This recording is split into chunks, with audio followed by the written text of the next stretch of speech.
Kiban hukum si draw lako gepu baji yang anak draw ge. Nyan dalam kitab fiqah na gebuhnan dengan li'an.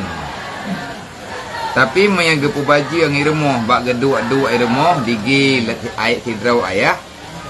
Digi ge bungeh ge ganyan draw gekun kana ge baji. Oh nyan berarti ayahnya anak normal cara ge mikir ke.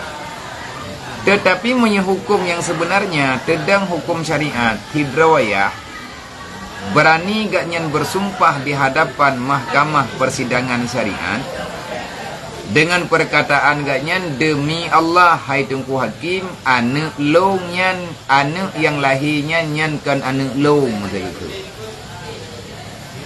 nyan purumuh long jih kaime anak dina saja. Nyo la kemah kata poi baju dalam lempu be. Ino kahu lom. Kahu. Kun tidro la kau ikut tengku hakim wallah demi Allah anak yang na dalam kandungan perumuh long anak yang dikandung leurinang long nyan kan anak long tengku hakim. Supo te anak kedaya demi Allah nyan anak dina. Ka gemu sumpah di hadapan hakim lengkap.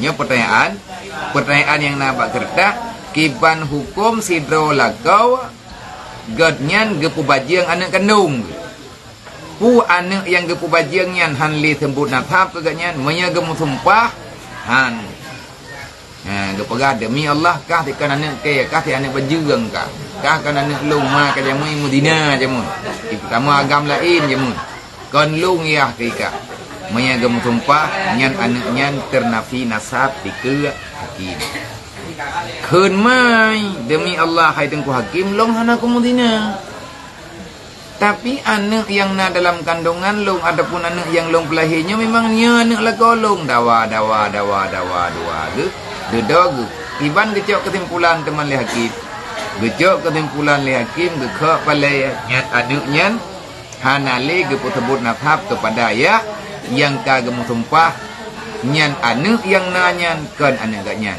dengan sumpah yang menahukum baik na'udzubillah kadi putoto lebih-lebih tanya ayah kata akan merangkap puak anak tu mele tak pegah baju yang ini tu dung pulang pulin tu mun takun lagi anak bui ka pegah drog lagi athai lagi pulan lagi pulin oh nyan dung melempah dalam ka